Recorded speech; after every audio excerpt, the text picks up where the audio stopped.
Welcome once again to How to Disaster. Today's guest is a very special leader. Mayor Rick Bissen is the mayor of the county of Maui, which, as many of you know, suffered a devastating fire, the deadliest wildfire in modern American history on August 8th of 2023. They're now coming up on their third anniversary, and I wanted Mayor to come on to really talk to us about leadership during these last 3 years, some of the best practices that they implemented on Maui. I actually believe it is the most elegant recovery that I've ever seen, and I've never seen so many promises kept to the community. So I wanted him to come on to talk about his own experience, his approach, and I think you'll really enjoy this episode. And thank you once again for spending this time with us on How to Disaster. Mayor Bissen, welcome to How to Disaster. It's so good to have you here. Thank you so much for having me, Jen. It's great to see you again. Always good to see you. You know, I kind of want to start at the beginning here. So you are the mayor of the county of Maui, for those people who are not familiar. And in August 8th of 2023, you had really the deadliest wildfire in the history of modern America anyway. When you became mayor, I think it was like 10 months earlier, you could not have anticipated that this event would happen. And so what did those first weeks and months teach you about leadership, or what parts of your leadership did you have to exercise that you really had not had to do in your previous jobs? And you probably want to familiarize the audience with what your previous jobs were, because they're also very interesting. Yeah, actually it was 7 months I had been mayor between January and August 8th. I was immediately before being mayor, I was the chief judge, and prior to that, a circuit court judge here on Maui for about 17 years. Before that, I was the head of the prisons for the state of Hawaii for not very long, about just over 6 months. And then before that, I was the first deputy attorney general for the state of Hawaii. And then prior to that, I was the prosecuting attorney for the county of Maui. Total for about 15 years as a prosecutor, 8 years as the head prosecutor. So I had some leadership positions in both the state and the county's government systems. What those did not prepare me for in terms of what happened on August 8th was responding to a disaster that was island-wide. There were 4 fires that occurred during that course of the day. In different locations throughout the county, throughout the island of Maui. And so we were dealing with multiple fires using the resources that we had. And then, of course, working with partners, lots of partners, private as well as state entities that assisted us in the early morning hours as it was starting in the upcountry area of Kula. And then, of course, that expanded as it occurred in Lahaina. Now, just for people to say, it did not spread from Kula to Lahaina. They were separate fires. You know, they're miles and miles apart from each other, but they were separate fires because of the conditions. And so learning to deal with partners, which included the federal government, our state government, and our fellow county governments, all came into play. I had not had to do that before in any of my other jobs. Where you bring in multiple agencies, folks like you, after the fire group that came in later. But right on that day of August 8th, it was dealing with the governor's office and all of the resources they were able to bring to us, which included the National Guard, which were big and necessary partners early on to help us with security, with checkpoints, with managing people being able to get in and out of areas. So they were big. And then FEMA was on the ground very, very quickly as well. Had not had to deal with FEMA before. And all the other agencies that came along with that, EPA, SBA, the Army Corps of Engineers, eventually HUD, which I learned more about the roles that each of them played, Homeland Security, the President of the United States of America, who came here 13 days after the fire and provided lots and lots of support. So again, between the President, the Governor, and our fellow mayors, there were lots of coordination that took place. And again, things I had not dealt with before. Leadership is like I think of it often as an art form. It's like a muscle that you have, and it takes creativity and it takes curiosity to do good leadership. And so what qualities do you think really carried you through the most in those, especially in those early days? Because we often see this terrible tragedy happens, and then we see two different styles of leadership. We see those who sort of lean into it and exercise everything they had before, and they're curious and sort of humble before the disaster, and they say like, I don't know, but I'm dedicated to actually being here with you as we walk through all of this. And then there are others who become more contracted and shut down and are not able to rise to the moment. And it's not even a judgment on them either way. But in your case, and I was just talking to Tennis Wick about this too, like, obviously it was very difficult. You started back kind of on your heels, but then you found your way pretty quickly forward. So can you talk about like, it's a bit of an art form. I think you know where I'm going with this, but I'd like you to talk about that. It's hard.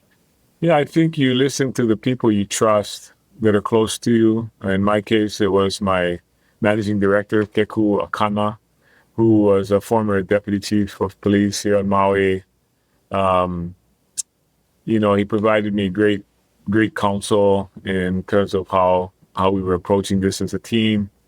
Of course, we had folks with the fire department, the police department, the emergency management folks, all doing their functions, which, I got a crash course on what everyone's functions were. Mm-hmm. One of the things I didn't want to do was be an impediment. One of the things I didn't want to do was stand up in the room and start barking orders to people who were trained to react in situations maybe not identical to this, but they were trained to respond to emergencies. Again, no one had faced this exact type of emergency before. No one that was there in the room, or even those outside of us. I would say probably no one in the state. But we were trying to, I said, coordinate, work together. Our primary focus was on saving lives and doing everything that we could to try to get people safe. That was the number one priority, and everyone was working towards that. The police did a tremendous job of going door to door and helping people. The fire department was so courageous. So, there were people that were doing their parts as individuals and as agencies.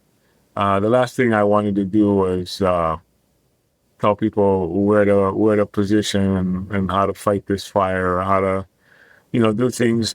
So basically staying out of the way and just being available when I was called upon. Mostly what my role was, I felt, and this is after the fact, was getting resources to our people, calling in the National Guard, calling in the Red Cross, calling in, support from FEMA, knowing that we'd need them sooner than later, getting support from our state agencies. When folks were fighting the fires in Kula, the Department of Land and Natural Resources, their wildfire team was right alongside us, and they had, it helped us to have some surge capacity to help our firefighters that were in the field.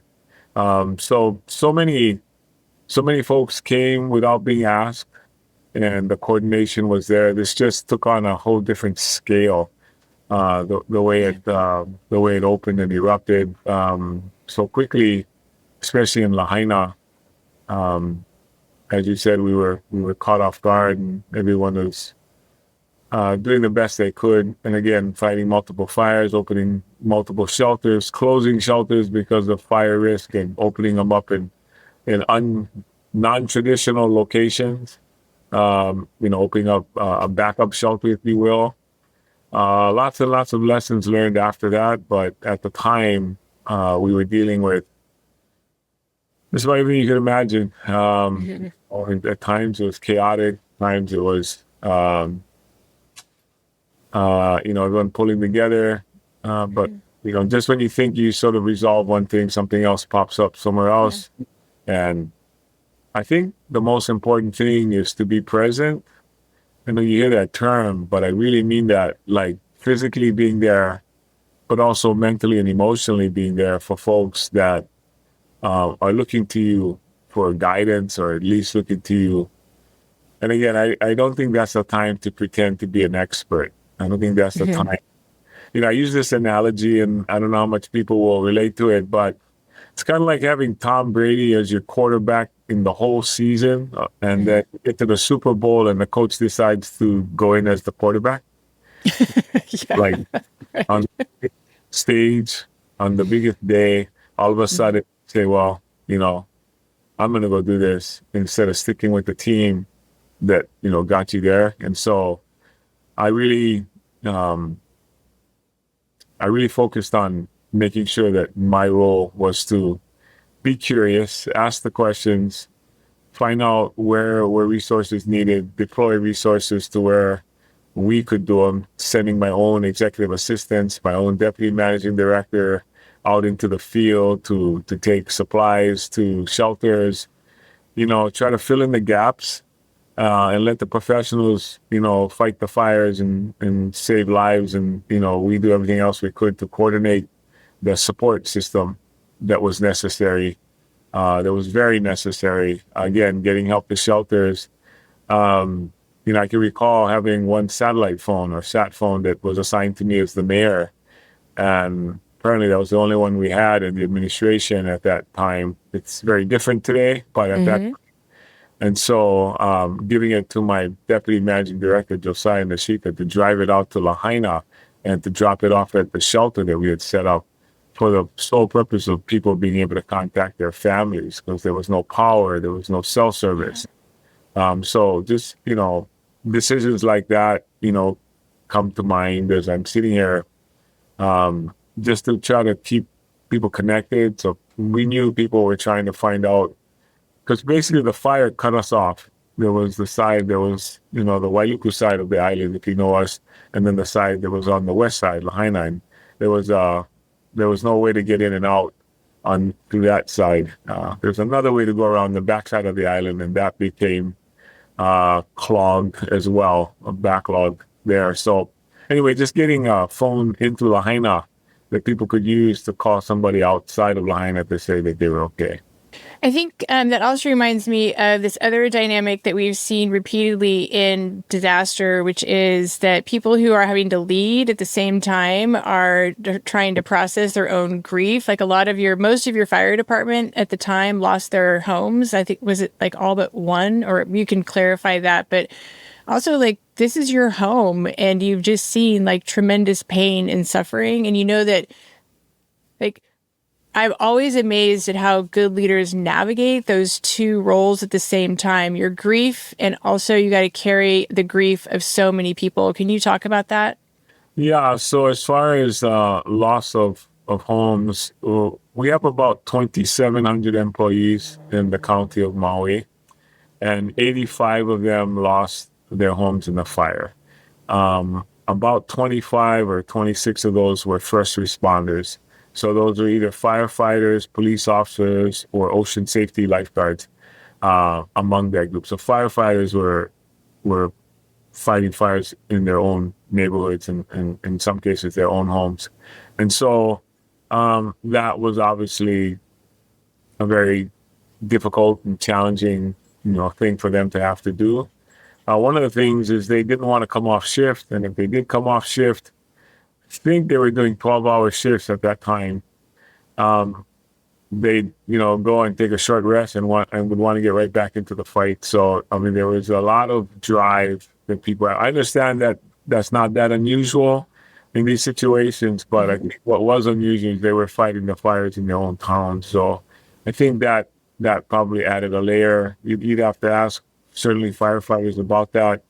Um, yeah, as far as processing grief, I think everybody does that in their own way, and then I think when you're the leader, and again, subject to individual, choices. But I think you need to maybe set that aside, your own personal thing, because you're trying to not trying to, you're providing support to everybody who's around you. And we didn't know the devastation until the next morning when we could get up. in the air. One of the things I want to really stress is we were hamstrung on how to fight this fire because we couldn't use any air assets. Hmm. Um, the winds had gotten up to 80, 90 mile an hour winds.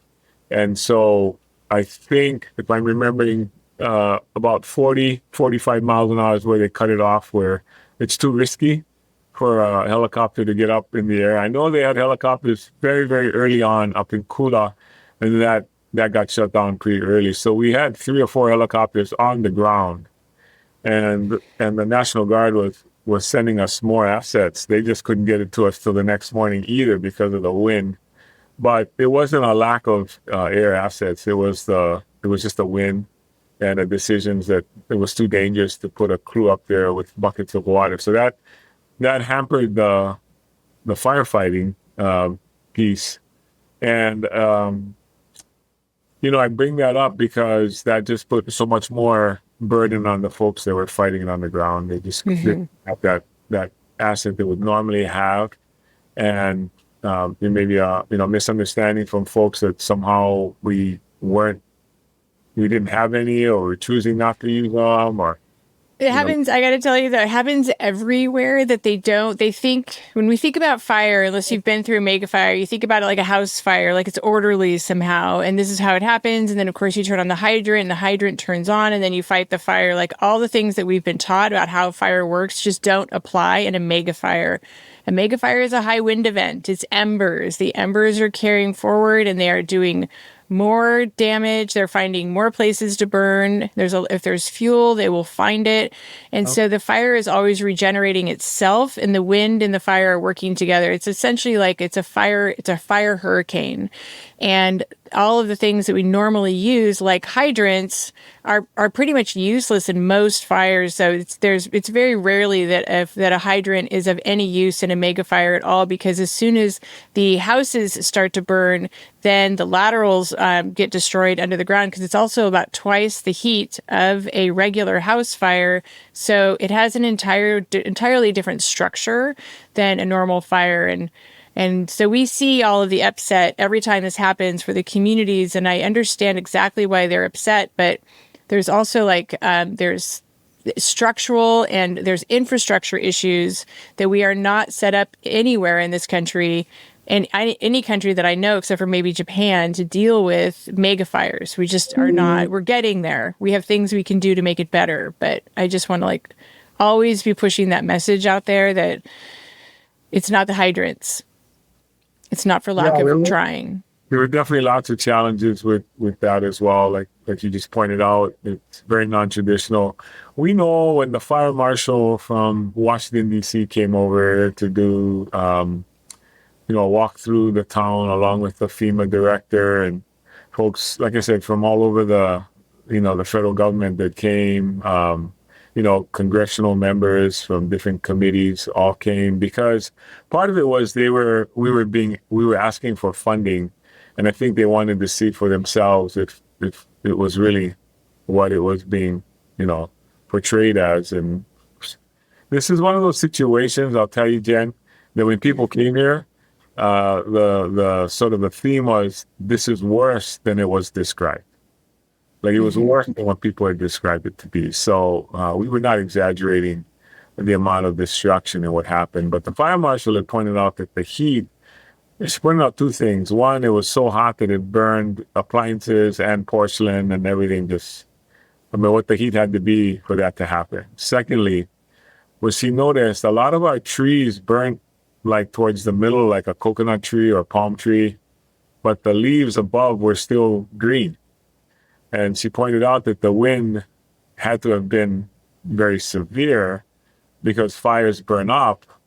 And in this case, the fire burned sideways, like a blowtorch, is the word she used. And she could tell by where the cut line was, just going right across through the town, that the wind was so strong, it didn't allow the fire to burn up and all the way and burn the tree. It just burnt right through the middle.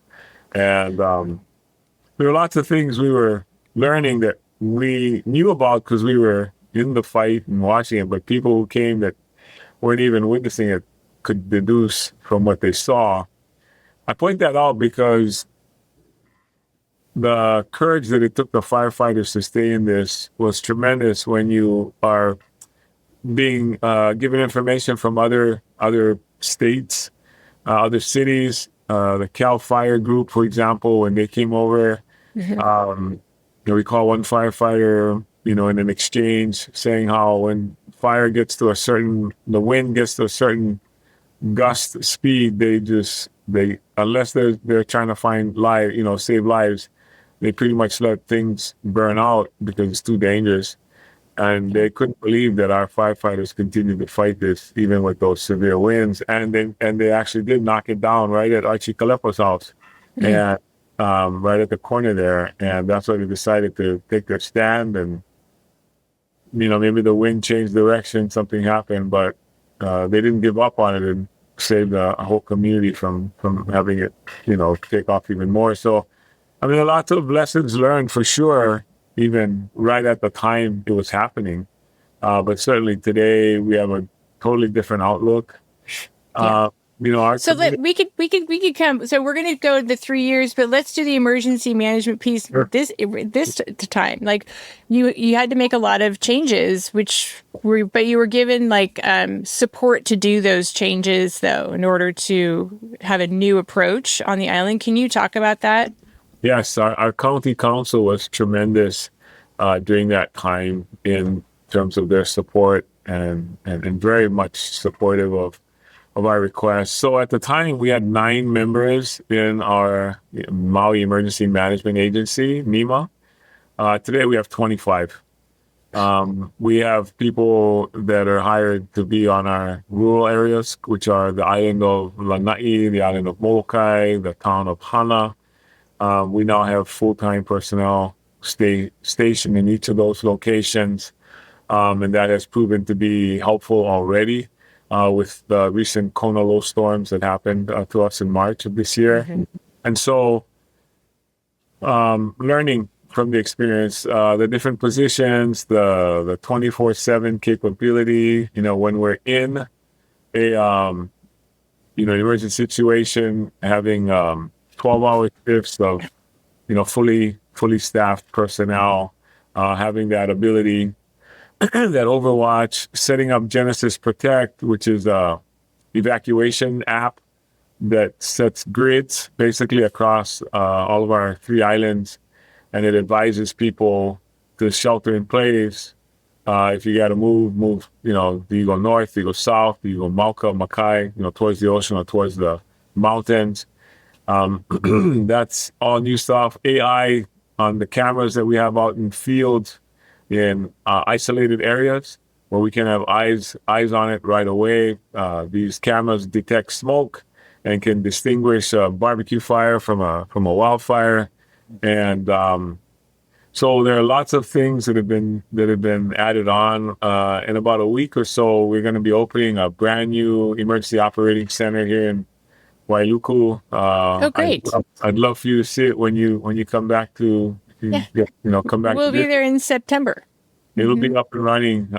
It's the most modern one there is in the state, and I would say probably across the country.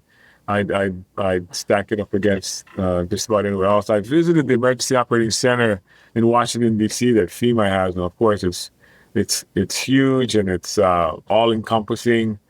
We have a smaller version of that, but a lot of the same type of setup as far as the types of rooms that are set up and the cameras on the walls and just there's so much more. One of the things I think we have really paid attention to that's sort of night and day is the situational awareness. Hmm.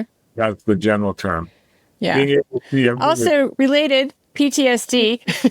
Everyone's like a ground squirrel or whatever as soon as something happens, right? So you Right. have both situational awareness, but also like your whole nervous system is attuned to it. Yeah. Well, I'm going to call it another word, Jen. Okay. People use the word resilient. Your community is Yeah. resilient. Yeah. And if you're resilient, that means you overcame a really, really tough thing. What I Yeah. like to say and what I notice is we're vigilant. We're vigilant because we don't have to ask if this could happen to us. It has happened to us. Most people think this will never happen to them. And I know you know this. Most people think this will never happen to them. And we have had the unfortunate, situation of having it happen. So now we think it can happen anytime. We're not, whenever there's a high wind, whenever there's brush that's grown higher or brush that's turned brown, our entire community will let us know, hey, the grass, hey, the winds. Like, we don't have to tell them anymore. Hey, watch for this and not. They're telling us. And that's part of community, right? Education. But the word I would use is vigilant, because now we're all watching out for each other. We're watching for the signs. We're open to listening when asked to do something. We're in the hurricane season. We have a 2-week, you're asked to have a 2-week supply if you shelter in place at home. You're asked to have a 2-day go bag if you gotta leave your home. That's all part of the government's evacuation and emergency plan, is to have you participate in your health and safety. And your participation is having your individual stuff, having your family stuff, so that you are good. If the government will take more than 24, 48 hours to get to you, you'll be able to hunker down in place. And so it is a plan. It's a community-wide plan, asking everyone to do that. Now, a fire can eliminate a lot of that preparation, because if you can't be in your home and all your supplies are burned, of course you need help from your neighbors and from the government. And, I'm really, really proud of the way the community stood up for each other.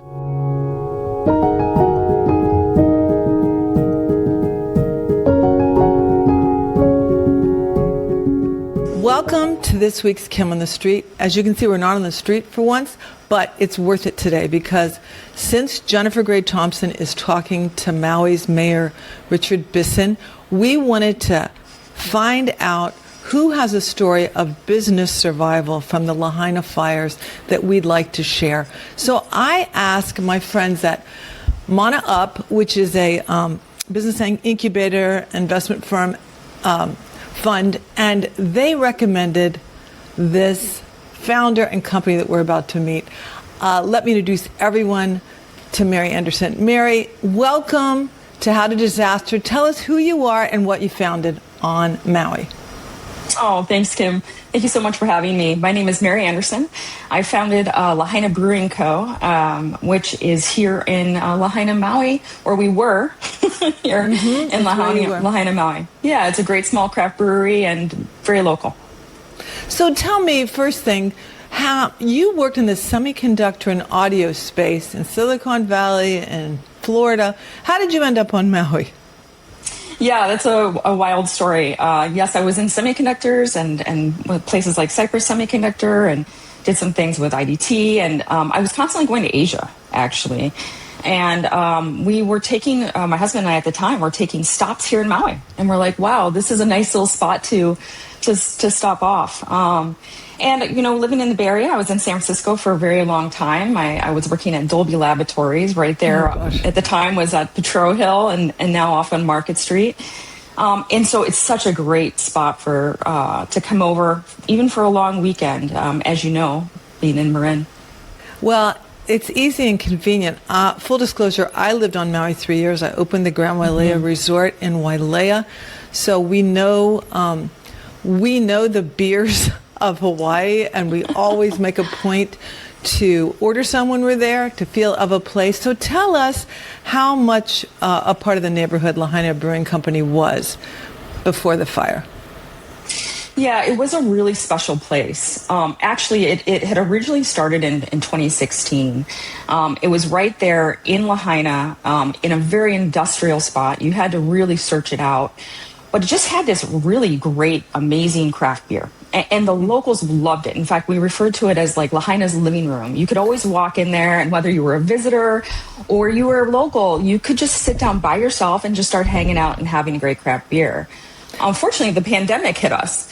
And, as a small island, it took it out. And that's when I just saw the company, and I saw the brand, and I saw the amazing community that it created, and I just couldn't let it go. So that's that's how I got really involved in that and bought it in 2020. Oh, you bought it in 2020 with some investment money to put it back on its feet. So then let's go to August of 2023, your gorgeous baby that you've now put your arms around to try to help keep alive and healthy. What happened? Yeah, we had just installed our third 80-barrel tank, which would have made us about the third largest craft brewery in the state.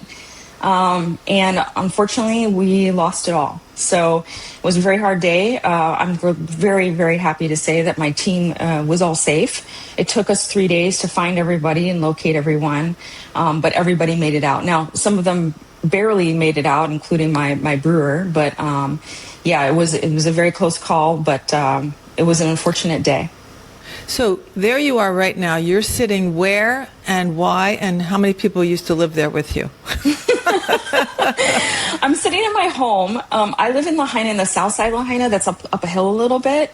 And we had to evacuate the second day. It was actually miraculous that the home survived. My neighborhood did survive. Again, these things are very wild because some of it's a luck of a draw, and the winds had died down just enough that the helicopters could get in the air and get some water into my neighborhood. So I'm in my office, my home office, and after the fires, it was a really kind of amazing experience. We had no cell coverage, which was really wild. My neighborhood had water, but no electricity. And we just essentially had we started to group camp here at the house, and on a daily basis we'd get ice from the other side, and we all took turns making coffee in the morning on the barbecue. I have propane here. We cleaned the house up, and at any given moment there was one night 10 people sleeping here, but it was something that we just, I think, all wanted to be around each other. I really felt like nobody wanted to be alone. It was very hectic and very chaotic, which is not my normal way of doing things. But it was kind of what we needed at the time. And my brewer ended up living with me for 3 months, and then I had another couple living with me for a year after the fire until their home was ready. Yeah. So did I hear that 75% of your employees lost their homes? Is that right? Oh, yes. Yeah. Everyone was displaced. Almost everyone. I think there were 2 folks that weren't displaced. So tell me, there you were with your dream baby. You used to come on vacation from Silicon Valley. It was such a dream place. And then you decided, well, let's just change our life, invest in this, and keep this brewery alive, make it a local, favorite, continue. And then it's all gone. So what are you faced with? What decisions are you faced with? Yeah, it was a very wild experience. In the beer business, too, you've got to make some decisions pretty quick. And actually, as a small company, a small business, you don't have a lot of time. And you certainly are not on the government's time, which is a little bit of a challenge. Mm-hmm. So in 60 days, we knew we had to make a decision whether we were going to be able to brew again or not. And I reached out to the other breweries in the state that I knew would have enough capacity to handle all volumes. And I was able to actually build a contract brewing deal with Kona Brewing Hawaii LLC, which is the small craft brewery here in Hawaii on the Big Island. We got our first batch of Talk Story Pale Ale, which is one of our gold medal winners. What a great name, Talk Story Pale Ale. I want some right now. It's a great one. It's nice and light. Sit around and can talk story with it, which is a great way of us Hawaiians just talking about chatting and connecting and communing with each other. But we got that first batch back in tanks literally 3 months after the fire. So we had to move really fast. It was a tough time. So help us understand. There's a huge Kona Brewing Company that's internationally distributed with Anheuser-Busch, but that's not the same one you made a deal with, right? Yeah, this is the Hawaii spinoff of that. They had an acquisition in 2016 called under Craft Brew Alliance, but then Anheuser-Busch spun this group back off in 2018, and so we've been working with them, and it's been great. We've got our brands back on shelves statewide. We're distributed in grocery stores like Whole Foods and great bars and restaurants like Monkey Pods and things like that out here. So we're just here in the state of Hawaii, but frankly, that's been my ambition all along, just to be a state, locally produced and locally distributed. So the Waterman IPA, Talk Story Pale Ale, Lahaina Haze, Red Sand Amber Ale, and Lokahi Pilsner. Is that right? Are those your brands?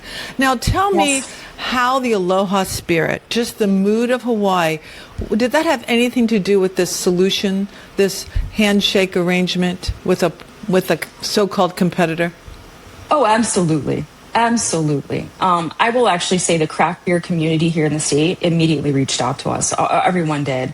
Most people just could only do a certain amount of barrelage for us, and I needed a long-term contract, and I needed something that I could build the company back on, and Kona was able to do that. But they didn't. It was definitely serendipitous. It was definitely the Aloha Spirit coming to play, but it was a win-win for both of us, which I'm a person of abundance. I believe that is, you can always find that. So it's been really positive. And then we also were on an endeavor to build our first tap room and restaurant on the south side of the island in Wailea. And the Aloha Spirit really came into that too. So Lahaina Brewing Co., our Wailea Craft Kitchen, I got help from our landlord. I got help from vendors, whether it was just, hey, I need a little extra time to pay these bills. Hey, I need you to, help me find the lowest price on these types of things. It was pretty impressive. Everybody really wanted to see us get back on our feet. And frankly, I feel like that continues to this day. Well, if you're in Wailea, I don't know what your prices are now, but I read an article that you can get a Korean corn dog with Portuguese sausage for $13, a fern salad for $14, poke. Everybody eats poke over there, $21, and your Kohala flagship draft beers are $8.50. I'm coming because those prices are unheard of. Oh yeah, well, one of my partners and my VP of operations and executive chef is Isaac Benkako. He's a very well-known chef here in this state, internationally known actually, just quite an amazing guy. And we born and raised here, by the way, in Maui.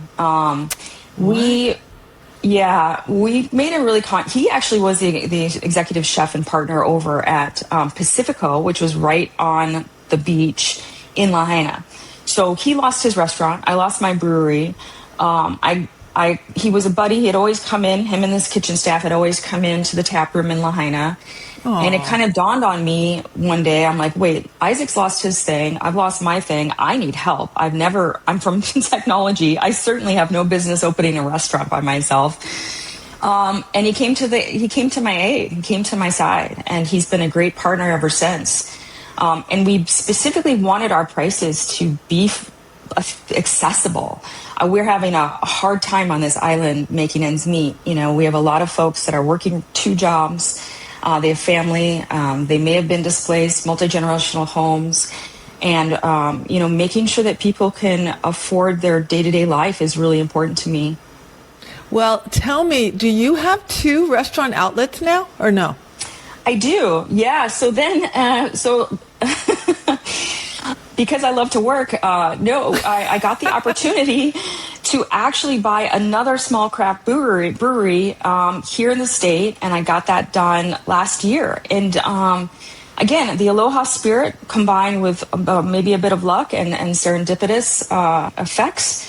And we bought what was known as Mahalo Ale Works. We now call that Lahaina Brewing Co. Upcountry. It's upcountry in the Makawao area. Oh my And we just launched another food program up there. So now we're able to brew small batch stuff, and we have a great food program up there. It's really exciting. So Lahaina Brewing Company, Wailea Craft Kitchen in Kihei, and Lahaina Brewing Company Upcountry Tap Room in Makawao.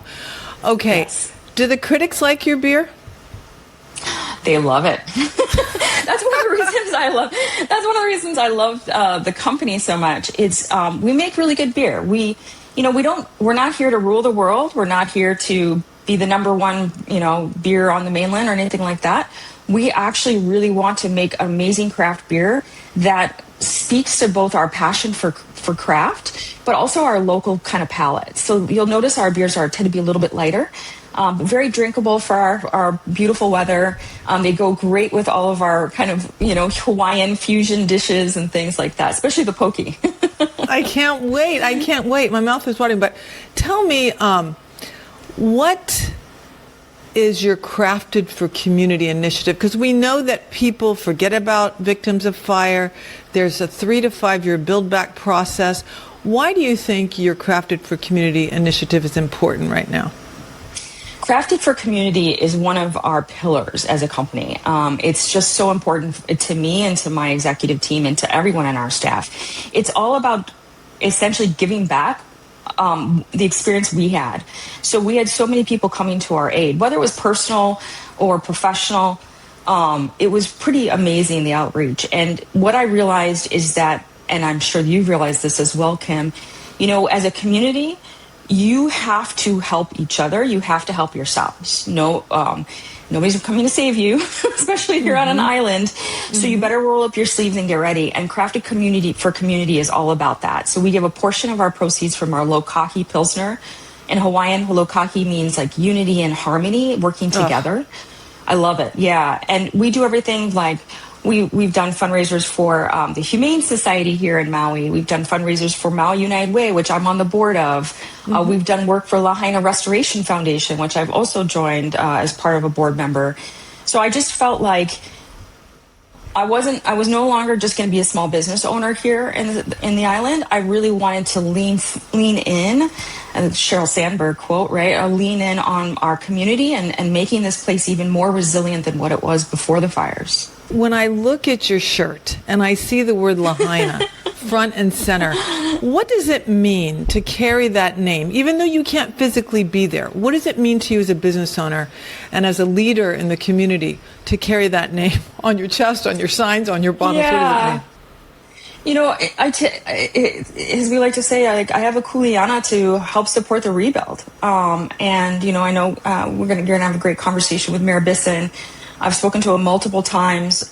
This is really important to me. I've been here for 10 years, and while I was not born and raised, my affinity and love for this town is very special. And that's part of the work the Lahaina Restoration Foundation is doing, Maui United Way. There is, when you lose not just a gem of a little town like Lahaina, but a town that has a significant historic importance to us as a community, I just feel like it's my responsibility as a business owner and as a resident to be active in the rebuild. And so this is part of me kind of talking about it, making sure people remember it, getting people involved when they get excited about that. And that's something that we do all the time. And, that's one of our favorite stories when we talk to our guests in Wailea or upcountry, or our locals. It's about, okay, we're doing this work and we're going to get back to Lahaina. I'm very confident. And everything we do now is really about, how are we going to stand ourselves back up in Lahaina when the time's ready? So, Mary, I have such fond memories of living on Maui. This painting behind me is by Piero Resta, the late artist. He was Italian and he took Maui as his home. But you and I are, haoles. We're white people transplanted to the island, right? How do you feel that you remember how to honor the culture and the locals when you reach out and try to help and try to rebuild and be a brand that the world would know? How do you stay sensitive? It is such a great question. I think it's just like anything else. Some of the world visitors here. And one of the things I try to do is, first of all, get knowledgeable, spend time, understand. What does it mean to take care of our land? How do you take care of people and community? And, that's why I've also surrounded myself with folks that have more of that long-term history, like Isaac, who was born and raised, and VP of Marketing, Melissa Padilla, who has a deep connection to Maui. So it's about being humble. It's about being curious. And then, to me, it's about showing up as a community member. And when you show up as a community member, you are included. You are part of the ohana. You become part of the family. So I think that's the beauty of Hawaii is you don't necessarily have to be Kanaka or deeply Hawaiian to be included and to be part of the conversation, as long as you're coming with that sense of awareness and curiosity and respect.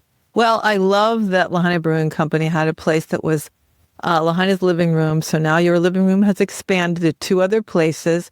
And we so look forward to watching you blossom as Lahaina also blossoms. So lots of aloha to you, Mary. Thank you, Kim. Aloha.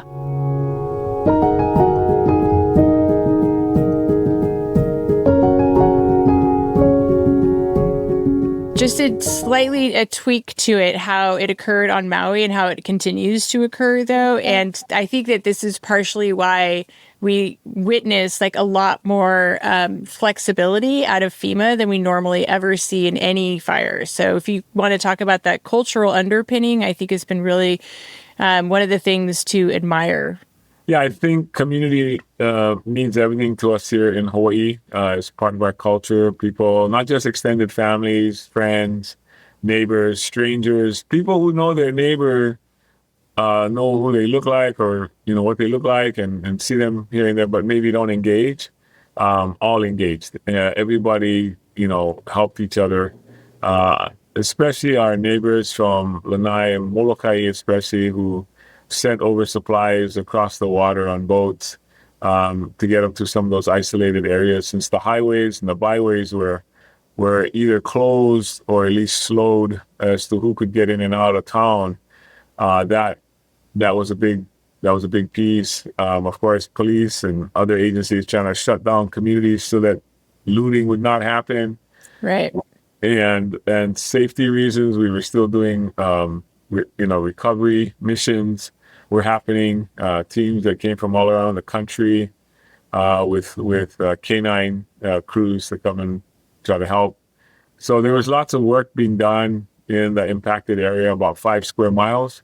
And then the transport over of things. Government does not move fast, but once government gets rolling, they can bring in a tremendous amount of resources. Community can move very fast. I'll give you a quick example. If your house burned and your neighbor across the street's house didn't burn, your neighbor can walk right across the street and bring you to their home or give you supplies right away. And you expect everybody's neighbor would do that. So clearly, a neighbor would get to an affected individual or survivor much quicker than the government can.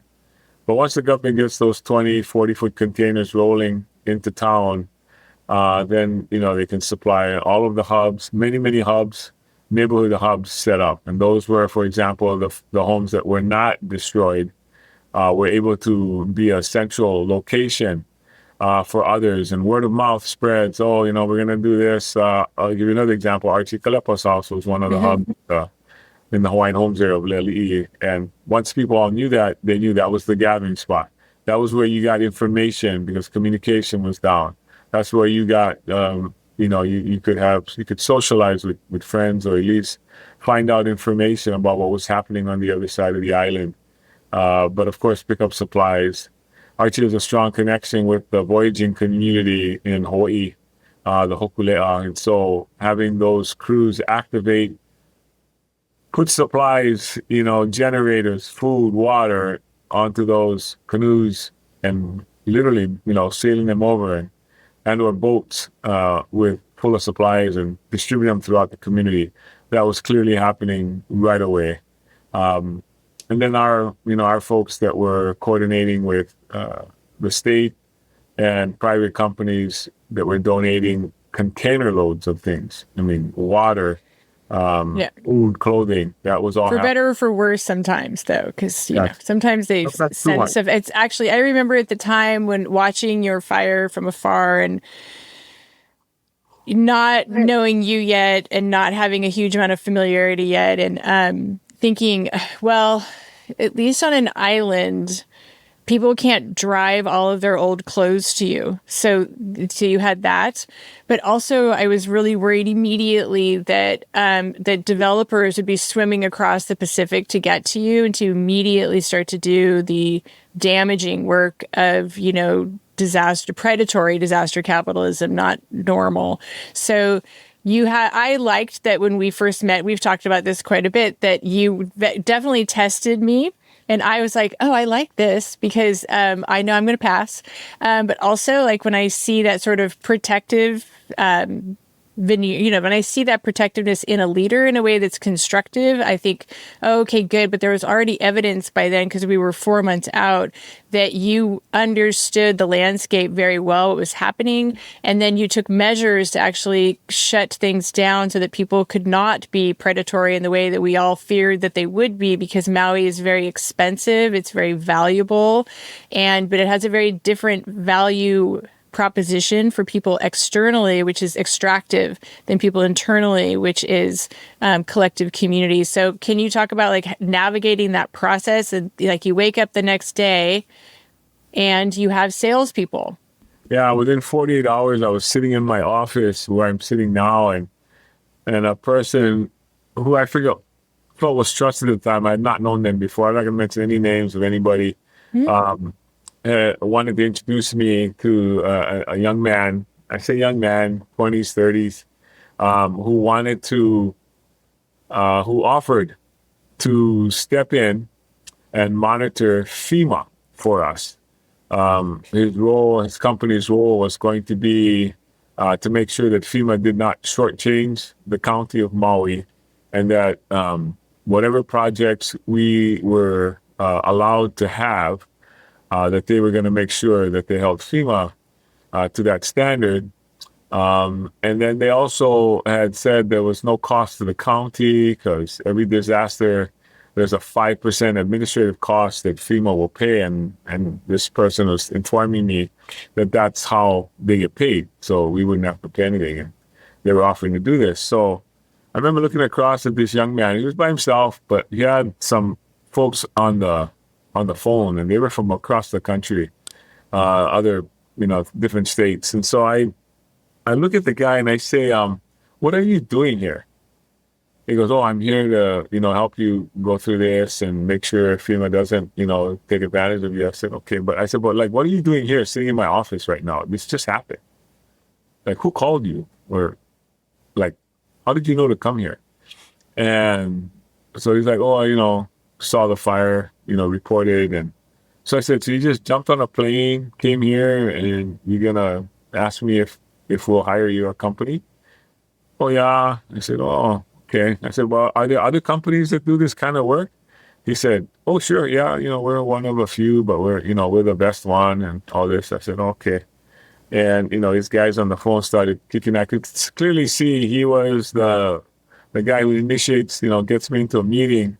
And these other folks, closed the deal by, giving me all these positive reasons to go with them. I said, well, I tell you what, I'm just learning about this right now. Well, first of all, I want to talk to FEMA and ask them what they think about you guys. I said, and then maybe, I said, before we can do anything, just as government, this has got to go out to bid anyway. I can't just pick the first guy. But what shocked me and it really actually offended me, in the legal field, they call this ambulance chasing, but this person had thought it was a good idea, again, within 48 hours of all of this happening, to sit across me as the mayor and try to sell me on a product that, I was supposed to be so desperate and so uninformed that I would just take the first life preserver that's thrown out at me, and I'm going to hold on to it. I'm going to sign the bottom line, and, they're going to be the guys that are going to protect us from FEMA. Savior. Yeah, the savior. And I said, well, I tell you what, maybe I'll go interview all those other companies that didn't jump on a plane and come over here hoping that, you could have an audience. And, a young guy, West Coast, it was actually, as I processed it, with everything else that was happening and going on, we were still trying to figure out how many lives we'd lost. Yeah. We were still figuring out what our needs were, how we were going to engage with the federal government, the state. There were so many decisions that had to be made. This was the last one I wanted to make during that time. And so I let this young man know, and everybody on the phone, you could tell by their voices, they were older gentlemen, and, again, trying to do the sales pitch. And I politely let them know, thank you, but no thank you. And, we'd go. And we ended up, hiring consultants, because you do have to hire consultants during these times. After they were vetted, went through a process, and we ended up hiring the team that we hired. It was not them. But I mean, that was my first taste of it. And every single group that came after that, and there were many who wanted to sell us. I think I know every modular home over the country and outside of the country. I'm not joking. I can't even tell you how many. I believe you. I need, oh, I can bring these over. I can ship these over here. I can, it costs this much. You got to order at least, there was some minimum number, like 150 or 200. If you can order this, I can get this. And, people just wanted to sell you stuff. And I felt very comfortable working with FEMA, Bob Fenton in particular, the Army Corps of Engineers, the different colonels that came through. Colonel Swenson. Yeah. Well, Swenson was one of them. He was the third one, I think, that we had. And okay. One of the lasting ones, but he continues to stay in touch with me till today. And, you develop relationships with people, you develop trust because you see they do what they say they're going to do. I mean, I think that's a simple test that leaders all have to pass. Do you do what you say you're going to do? Because, and there are times you pivot, you gotta, but, once people have a track record with you of keeping your promises or at least making the effort that you can see, I think that goes a long way. You put them up to the scrutiny of the community. They stand in front of the community. They take the same spears you take and say, okay, we'll do better or we'll be more attentive or, responsive. So it's really a combination of things. And I don't know if I'm jumping ahead, but That's okay. Those leaders that came over, of course, it's their function, right? The President of the United States sends Homeland Security folks, which is FEMA, and the folks that fall under them go to Maui and go help those folks. And even the president said on August 21st, when he was in Lahaina speaking to our community, that this would be a community-led project. He said those words. We had said those. Community-led, government-supported, and we tried to stick by that every step of the way. You stuck by it, but it's super rare to stick by it. Like it's one of the things that I want people to really study on Maui is that what happens when you actually do that is I think that you're far more efficient and people are able to grieve and then dream, like reimagine. Since you can't have it back the day before, what can you correct that you wanted from that, from the time before the fire? And I think it's one of the highly unusual things that we've seen in your recovery, which is why we're showing it to other communities too, is we want them to sort of understand that that opportunity exists, but you have to be mindful about it. And you can't guess or tell the community what they want. You have to actually hear it and listen to it and then move from there. One of the very, very unusual things that you all have done is had over 150 community meetings in almost 3 years. Talk about that, because in the beginning, like people had to, they always scream because they're upset and they should be, and they have grief. And of course they are very much entitled to that. Great. But a lot of leaders become afraid of that and they shut it all down. In fact, they almost always shut it down. In fact, I've never seen them not shut it down. Only you have not shut it down. So talk about that, because it's also a decision you had to make as a team. It had to be with your comms team. You had to switch your communication strategy. You had to make a lot of changes, but you had to take a lot of emotion and anger on board. So talk about that. It's an unusual decision to stay in it. Yeah, when you said comms, we had to actually increase our comms numbers. We were getting so many inquiries. Something that people may not remember as well is we were sued by the state of Hawaii. The Attorney General's office sued our county, so we had to fight off a lawsuit, which also caused a lot of inquiry from media and everyone else. So here we are trying to handle a disaster, and we're having to respond to subpoenas and respond to, requests for UEPA requests. Our firefighters and police officers were all being questioned. And, there's this report that came out from this company whose name I won't even mention, that, thought it was a good idea in the middle of all of what was happening to us to have this investigation happen, and like it couldn't wait. I have my own thoughts on a lot of that one day I'll probably share. Maybe we're not sitting in this chair, but it's, Yeah, there were a lot of observations that were being made that I noticed and other things. A lot of stuff happens when people sort of ascend onto your community, and some in the guise of help and some not. And you have to sort through it. You have to distinguish. I've had a career I mentioned in prosecution and being on the bench. I'm not sure why. I think those things both prepared me for what I was facing during this time, which is fakes and frauds and pretenders that come out of the woodwork.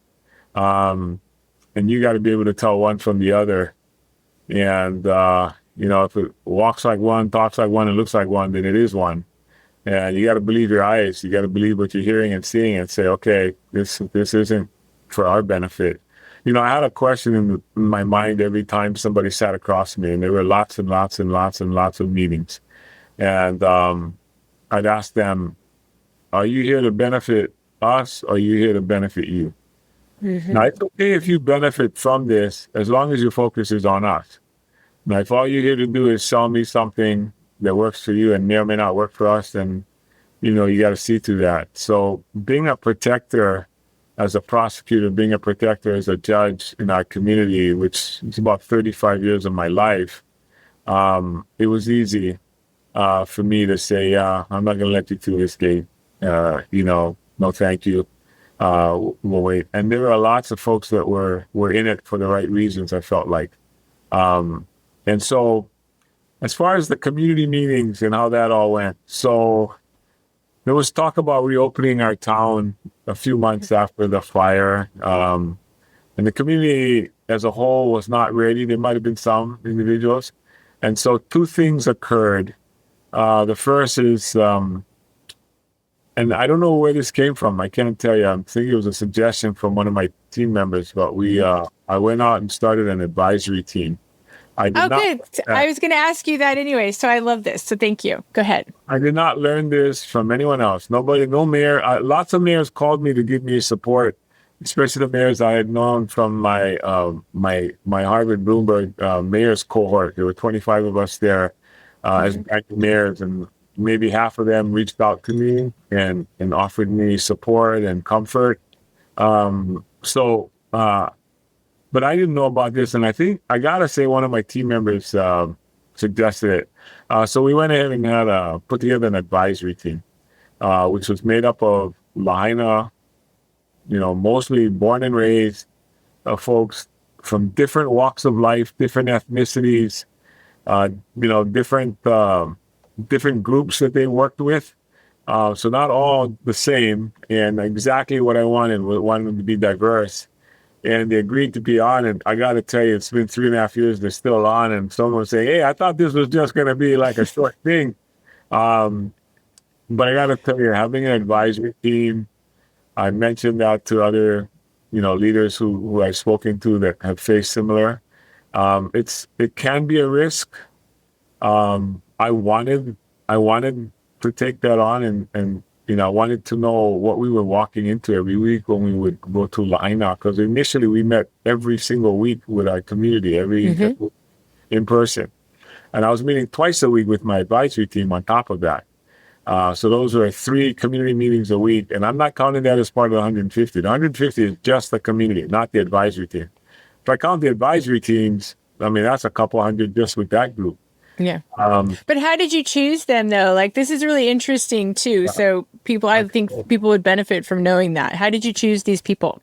So the people who were the spokespersons from that community that naturally rose to take on leadership positions would be like say, an Archie Kalepa. Mm-hmm. Archie was already well known as a waterman. I've known Archie, not as intimate as I do now. And I knew of him. He's world famous, big wave surfer, hokulea. Trains Navy SEALs, Trained the U.S. Navy SEALs. He's longtime lifeguard for county, but a Lahaina guy, generational guy.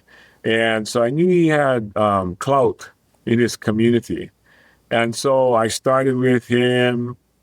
Kaliko Storer, I've known her whole life. And she, I knew she worked in the visitor industry, She worked in the environmental community as a volunteer, working to reforest Pu'ukukui watershed. I knew she was the parent of immersion students, Hawaiian language students. So I knew she was diverse. So I started with the two of them. I started with them and I asked them who else I should seek out. And, initially Archie gave me names of folks whose names I won't mention, but who were similarly situated to him. Mm-hmm. And I said to him, Archie, if I get everybody on the group who are exactly like you, then I basically have one person that I'm talking to, because everybody's going to say the same things. I said, I need 5 separate voices. And he said, okay, Mayor, I know what you're going for now. So he mentioned some names. The name of Kim Ball. Never met Kim in my life until the first meeting. Longtime wrestling coach, surfing, puts on surfing competitions. Raised his sons, all Lahaina graduates. One of his sons continued to teach in the school system there. So just dedicated Lahaina guy, also a business owner. He owns the high-tech surf stores that I think there are 4 or 5 on Maui, and he lost one in the fire, lost his home in the fire. And so I knew I'd have a very strong perspective of someone who came from that. Archie did not lose his home, although a portion was damaged. Similarly, Kaliko, but they were still displaced for the initial days because the toxicity that was in the community, in the air. And then so they would lead me, and then Kaliko gave me the name of Lori DeGama, which I mixed about that. Totally kidding. I just want to clip that, and send it to her, because she'll be like, No. She'll send you a photo. But no, Lori and Kim had never met each other, and today I can tell you they're like brother and sister, the best of friends. I love that. But Lori, I had not met, did not know her, but she was the PTA president. She owned a business. She lost not only 2 homes, but also a loved one. So Yeah. so she had a unique perspective, and she has been the hardest on me of all of them every week. She doesn't let nothing passes Lori, and I love that. She stands up for her community like you wouldn't believe. She does. All 5. But I love her social media posts though too, because it's like there's a range of emotion in there, but she doesn't sugarcoat anything, but she's saying like, this is exactly how I see it, and I'm not paid to do it. And then I really like her voice in it. She's genuine. She's very genuine. Yeah. Yeah, no filter. No. And, No. She lets people know I don't get a break. She's been fighting for a building permit with us for the better part of a year, probably. And she's like, hey, you guys think there's some benefit being on the advisory council? I am still fighting for a building permit. And I won't get into her individual situation, but yes. So Lori, I didn't know, but fit the category of someone who was, a long-time born and raised person who knew a lot about the town and how she felt. And then initially I had Rick Nava on, and he's of Filipino ancestry, business guy, Chamber of Commerce guy. Things got a little difficult with his schedule, so Nestor Ugale came in and took his spot. And Nestor works in the visit industry. It represents very strong, the Filipino community, which makes up a huge part of Lahaina, which I wanted to make sure I had that voice.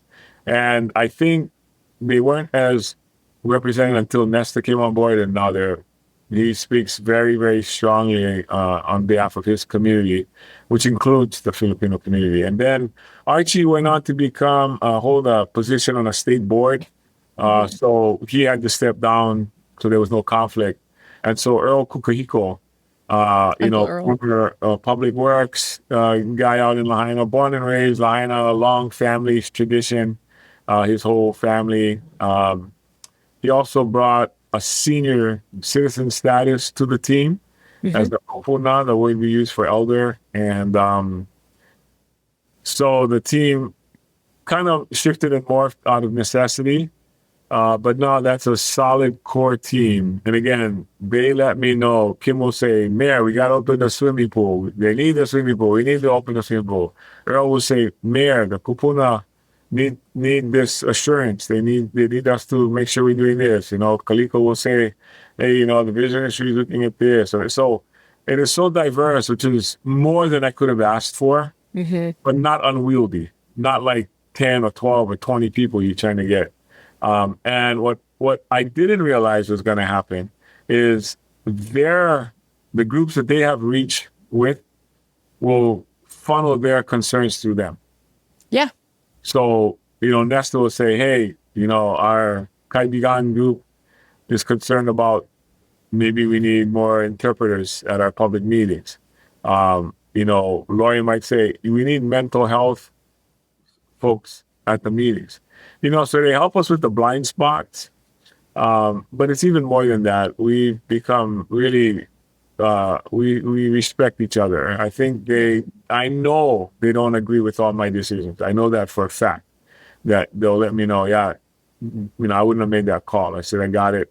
And yet they stay on the team. And they will say, I think if you ask them, they would say, we don't agree with every single thing he's done, but we think he's the right guy for the job. I think that's what they would say. But you'd have to ask them. And, they've stayed on, and, the complete volunteer group. So that's how that whole group got formed. And I love it about that. The community meetings came out of just sort of felt the right thing to do the first time to come out. We probably had a couple of thousand people in the gymnasium. Honestly, it was just packed. With stands on the chairs, and people were it was very raw. Yeah. People were very strong in their feelings and their sentiments. And we just stood there and took it and listened and said, yep. And then we said, we'll be back next week. And we continued to do that 4 times a month. And then it became, people were kind of getting a little too many meetings, like it was getting too much for them because they were filling out forms for FEMA, filling out forms for FDA, filling out forms for HUD, sometimes repeating the forms. They were being moved from shelters to hotels, and then from hotel room to hotel room, and then from hotels to rentals. And then, all the units were built up at Kalaiola and Kilohana, temporary housing. Then they were moved there. And then there were people, unfortunately, who were not eligible for these benefits that were getting them. And like I said, lots of fakes, frauds, and pretenders out there. And you had to kind of call some people out and say, this was intended for fire survivors, not anybody who wanted a place to stay. And lessons learned. I think FEMA learned a lot of lessons too, just like we did. But that the community meetings I want to get back to were very, very valuable in number one, building trust with the community. And I think, I'm not saying we're there 100%, because there are some people that are still repeating certain themes early on, because perhaps they're ineligible, but are trying to sort of squeeze that square peg into the round hole. We're subject to a lot of the same rules. We're using HUD funds today, that if we step out of line, we become ineligible, we have to repay it. So there's so much risk in going out of the lane. So we want to. But you did make sure that there was non-FEMA eligible housing, though. Like, that does exist, like not paid. And it wasn't paid by federal dollars at all, but it does exist. So that model exists for other disaster leaders who are out there. And you're always going to have a group of people who are non-FEMA eligible. And these are not the people who are fraudsters, by the way. These are not the people who are pretending or want it to be a certain type of way. This is a completely different group, but they don't fall under FEMA eligibility. Yeah, and I'll credit the state in a large part for that. The state's departments stepped in to fill that void.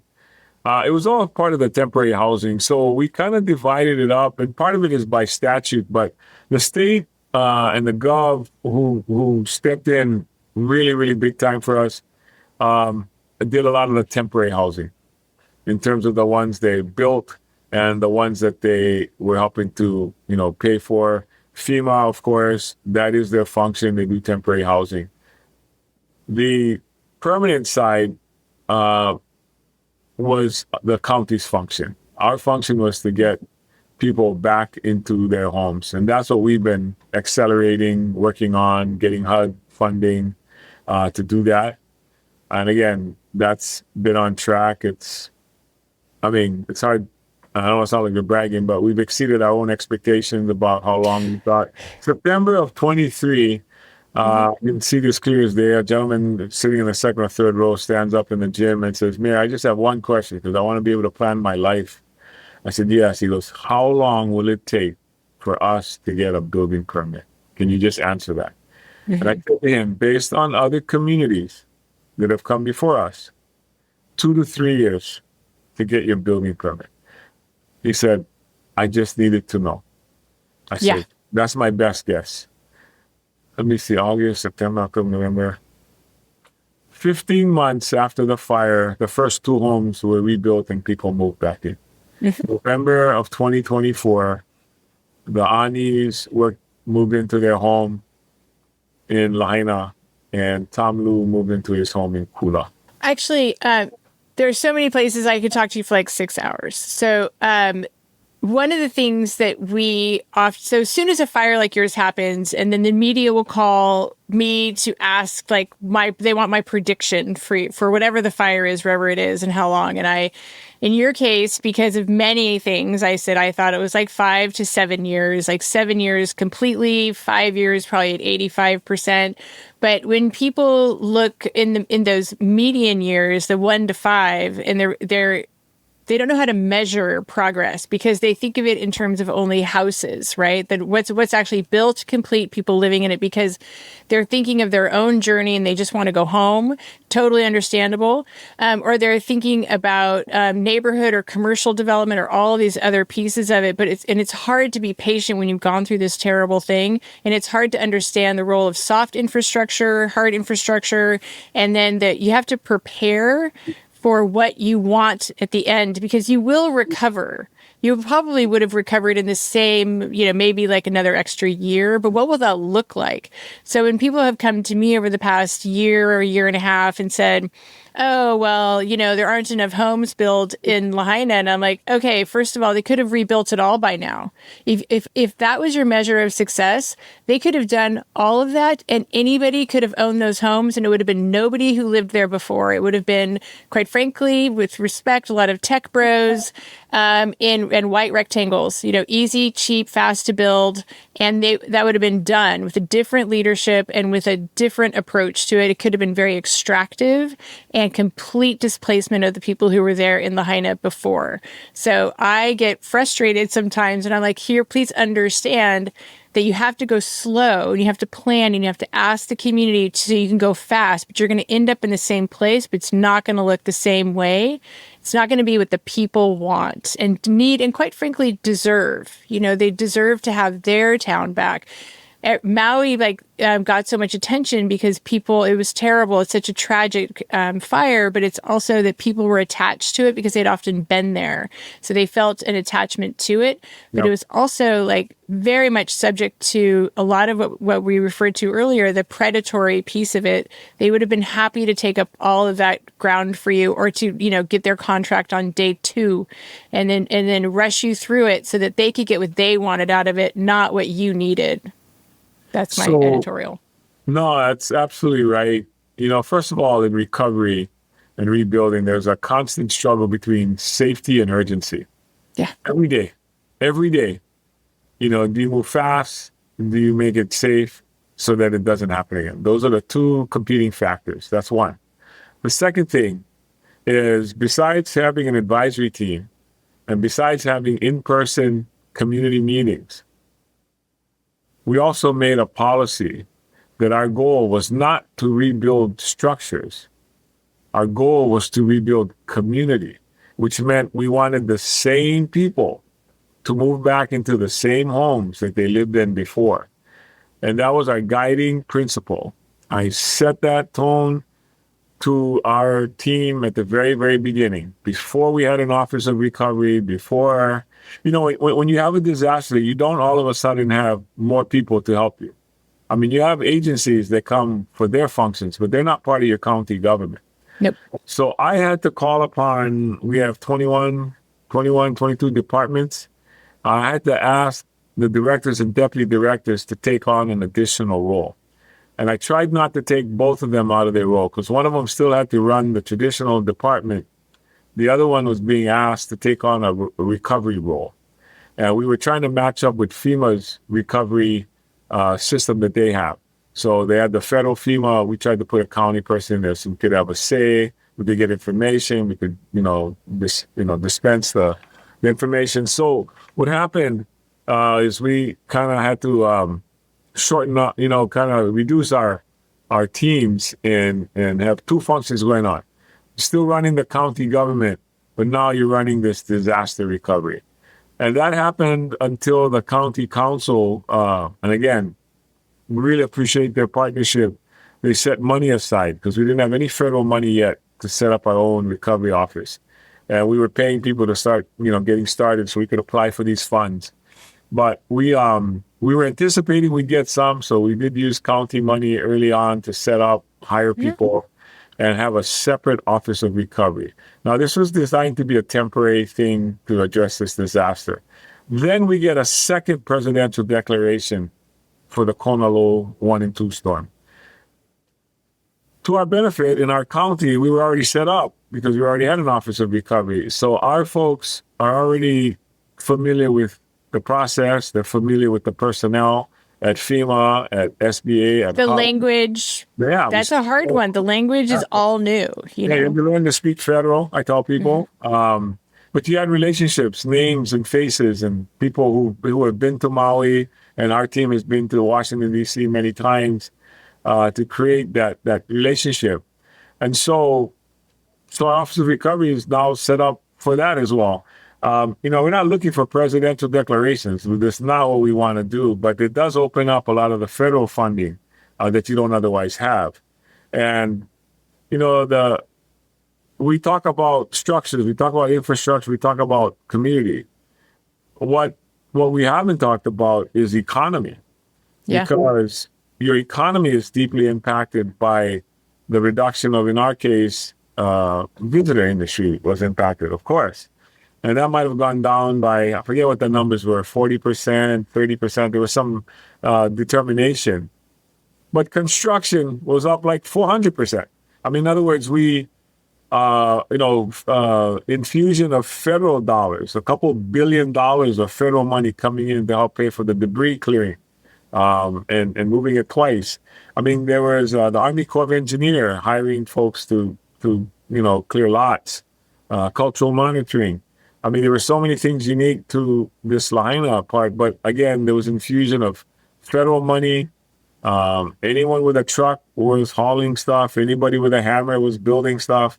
I mean, so it almost sort of switched a little bit. Nobody anticipated this much construction going on in Lahaina because obviously we didn't anticipate this. So we were able to absorb the visitor industry situation. And today, our county leads the visitor industry. We're up 24% from a year ago compared to others. And that comes from the state statistics. These aren't county interpretations. And what I guess I'm getting at is, and maybe this is just all luck, Jen. Maybe this is just all luck. But we were able to absorb the predictions. And, I'm not saying we're out of the woods by any means. But the predictions about how the county would struggle in its economy did not anticipate or did not take into account other things that we also did not anticipate. We didn't think we would lose this industry, but we didn't think we'd gain in workforce development, in construction, in federal infusion of dollars. And again, getting the $1.6 billion that we were fighting for to help with our recovery. We had the highest amount granted out of the 46 communities that shared the $12 billion from Congress. We had the highest amount, And to date, we have used the most in percentage-wise. Now, or that as we're- a best practice, though, I want everybody to know this, though. You guys started getting ready right away. That doesn't always happen. And that's one of the things that I'm dealing with another fire is you guys were ready. You were ready. You immediately started the process of getting ready. That is not a given. Everybody should just know that. It's not like that just automatically happens. I think that sometimes when things go well and people think, oh, that just happens. It doesn't just happen. I've worked in all kinds of communities after a disaster. It just doesn't just happen. It takes determination, leadership. It takes trusting the people around you too, because if there's a lack of trust and they don't have agency, then they can't actually perform the full function of what they need to do. The creativity that's required to do it is off. It's incredible. But you guys were very ready. And then when it took a record 500 days for the appropriation, you were even more ready at that point. So I want people to know that that was a feat. That was not a given at all. Yeah, I would agree that our disaster relief preparation under our CDBG, Community Development Block Grant. So every state already has CDBG monies that come in, typically. And so we had a traditional CDBG office. But right away, we understood that disaster relief funds was part of the project. And usually it's granted within 6 to 9 months of the disaster. Like you said, ours took 20 months to get it. But what that did, though, it also allowed us to be more prepared. It allowed us to get our people to more training. And I sent our people to every possible training we could because we wanted to make sure we were following HUD's guidelines and exactly how we were supposed to apply what steps. For example, a lot of people don't know you got to have 3 community meetings. Now, we were doing community meetings weekly already at that time. Thank you. Because, yes. So you got to have them. So we 3. we did 3 It's crazy. separate ones. We did 3 separate ones. We did not count any of our regular meetings as CDBG. We call these CDBG meetings, community meetings. Yeah, but people knew about them, though, because you were communicating. And early on in your fire, when your team was like, I don't think we're communicating well enough. And I said, I've never been communicated with this much. But they actually then upped it even more. Yes, So we that did. the comms piece it goes to the community meeting, but also to making sure that people know so they can participate, because too often it's not very well noticed and people don't participate at all and they're just completely left out of it. Well, they don't see the benefit of it. So you have to convince them that there's a benefit. And then what happened was the community meetings is what shaped our HUD application. We thought we were going to come in sort of the traditional way. Oh, we want to help people rebuild homes. Over 80% of Lahaina was made up of renters. And that's a very, very, very unusual statistic. Yeah. But what that did was have us start a program called First-Time Homebuyers. First-time homebuyers are former renters who were displaced, who received HUD monies to go and use to purchase a home so they could stay on Maui. And I think we've moved in about 22 or 25 families by now. And we set aside enough to help 150 of these folks. But these are groups that would otherwise have left, otherwise would have moved from Maui. And again, I told you our mantra at the beginning of all this, if nothing else, our main thing was putting the same people back into the same homes. Because if all we did was build structures and pat ourselves on the back, like you talked about, just a cookie cutter row of homes and say, whew, man, we just put up 1,200 homes. But we don't recognize the face of even one person, then we have lost. That's a loss. And I don't know how different this is compared to other towns. I never asked anybody else an opinion on this. I just knew this is what we wanted. We wanted to do everything we could, all of our policies, all of our programs, all of our intent is to put people back to their town. Which is why this weekend we're having homecoming. 105 family members are being flown back thanks to Alaska and Hawaiian Airlines. They're being put up in hotels thanks to the hotels out in West Maui. They'll have 3 days of seeing their neighbors. We hope we can convince them to move back. And one of the reasons we're having this call earlier is because I'm going to the airport to greet them at 9:30 as they come off the plane. I love that. I'm going to watch for that on socials because I love that. This is also unusual. We always see there's some level of displacement, depends on the fire where it is, but especially if it's isolated at all. And I've never seen this before. And so what people may not recognize is that there were a certain number of people who left the island because they didn't have a place to live. It's very expensive. And a lot of them went to Vegas. I had no idea that was a thing. And now you are facilitating them to come back. And I've never actually seen that before either. Here we are again. Well, one of the programs FEMA offered early on was not only to pay for your rental if you found a place on Maui and you qualified, but they also paid for trips, airfare, and some of the rental if you moved out of state, especially if that rental was cheaper. So overall, and so I don't know how many people took that up. You'd have to see FEMA. Yeah. We'd have to ask FEMA for the numbers, but that was also part of it. It was part of it. And some people might be listening to this and they may ask why we don't dive deeper into what happens to the rental market when there is a housing mission. I'm just going to acknowledge that it totally skyrockets. It did here too. And a lot of activity goes on that's not very admirable. And so we're just going to put a pin in that and say, yes, we recognize that. But the focus here is just on something different, which is the leadership piece, not all the technical knowledge of what to anticipate. Yeah. Unintended consequences for sure.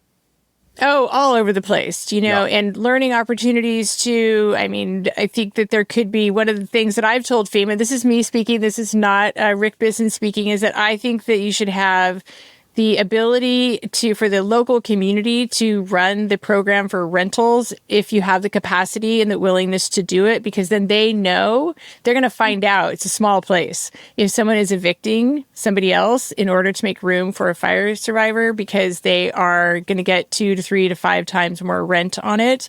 Yep. But that's really hard to do if you're trying to do it from a pre-positioned contract in California when you don't know the community at all. And that's just the way the federal contracts work. But I would like to see that as one of the reforms, because I think you could avoid a lot of that in certain circumstances, not all, but certainly in yours, that would have been more like the CNHA model, because then they knew who the bad actors were. So that's one of the things that's always really frustrating, because there's very little prosecution of that too. It's just everywhere we go, it's the same. That's the same thing. I want to be very respectful of your time, but so there's so many things that I could talk to you about. And maybe, on the other end of be coming up on year 4, we'll do that again. I want people to take a look at the recovery, take a look at the recovery plan. No 2 fires are the same. This one is, in many ways, it is the most complicated, complex fire that I've ever worked in. But it's been a joy and a pleasure to work with your team and to work with you. So I really appreciate all of that, and to learn as I go. Wonderful. Thank you for that. The question I always leave, or I always want people to answer at the end of this podcast, is what gives you hope? Yeah, I'm glad you said that. So in one of my trips, thanks to you, I was able to sit with a community of Pacific Palisades, their block captains, at a meeting, and maybe there were 30 people sitting around the table or so. And one of the questions asked of me was, how do you measure happiness in your community? That was the question. And I thought about it, not anticipating that question. And I said to this gentleman, I said, we don't measure happiness, we measure hope. And the reason I said that was, happiness is fleeting, I said to him. Someone is happy with you today for a decision you make, tomorrow they'll be upset with you for something else. Hope is something more lasting. And I said, in hope, the definition of that, or the meaning of that, is that you see your neighbor rebuild. You see yourself in that. You know that if they can do it, I can do it. And that's the hope piece. Waiting on funding, waiting on insurance, waiting on a settlement. Those are things that get you one step closer. Getting your building permit approved. That's what gives people hope, is those incremental successes, those little wins. So we should always look to that here on Maui. I won't preach to anybody else. Are we getting closer? Are we getting closer to where we want to be? Is the town coming back? Have we installed infrastructure? Have we repaved the roads? Have we rebuilt the seawall and the railing? Have we made it conducive for the next step to take place? You talked about infrastructure and things that are not glamorous, and people think things are too slow. Without infrastructure, without water, without sewer, you don't get anything built. You can put something above ground all you want if it's not secured below ground, and that's the part that's not sexy. People don't see it, but so much infrastructure has gone in. Some of it, trying to have a redundancy system built in, so we're not caught flat-footed if something happens to us in the future. The people who come after us will be grateful for some of the stuff we've already put in that is below ground. Dealing with, the power companies. How do you put in underground? I mean, there's so many decisions. Some of it is financial. You do have to decide, weigh the scales of that. A lot of it is safety. A lot of it is convenience. A lot of it is preference. And then just trying to capture the character and the culture of this town. All of those challenges together is what gives me hope, because we're doing it with lots and lots of partners. Cannot do this alone. Government can't do it alone. We need the help of everyone. And again, I think we can measure hope a lot easier than we can measure happiness. And again, we let the community decide where we're at on this. We never decide, oh, we've made it, we're successful, we're this. It's always going to be, how does the community feel about it? The pace that we're going at, and the successes we're having. I love that. We didn't even get into some of the really cool projects that you're doing, but maybe I can drop some information below, because it's your recovery is, I've referred to it as elegant many times, and I'm looking at where you are, but also the plan for where you're going, from water rights to the restoration of the Holy Lands to like the wish list for people that who have had 9 generations or even 2 in Lahaina, but the things that they've wanted that have upset them, or that need to be rectified. You're leaning all the way into that because this is the moment to do it. And it's those things, it's elegant. It's really lovely to see. And so I applaud you on your leadership and your team and your community as well. Yeah, our team, I remind them, it's not we have to rebuild this town.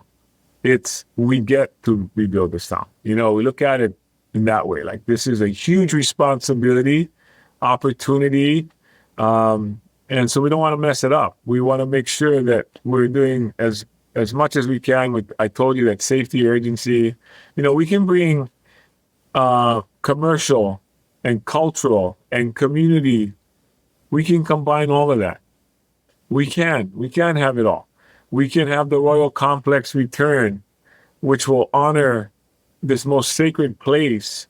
Some people say, really the point of all of our state of Hawaii lies here in this place.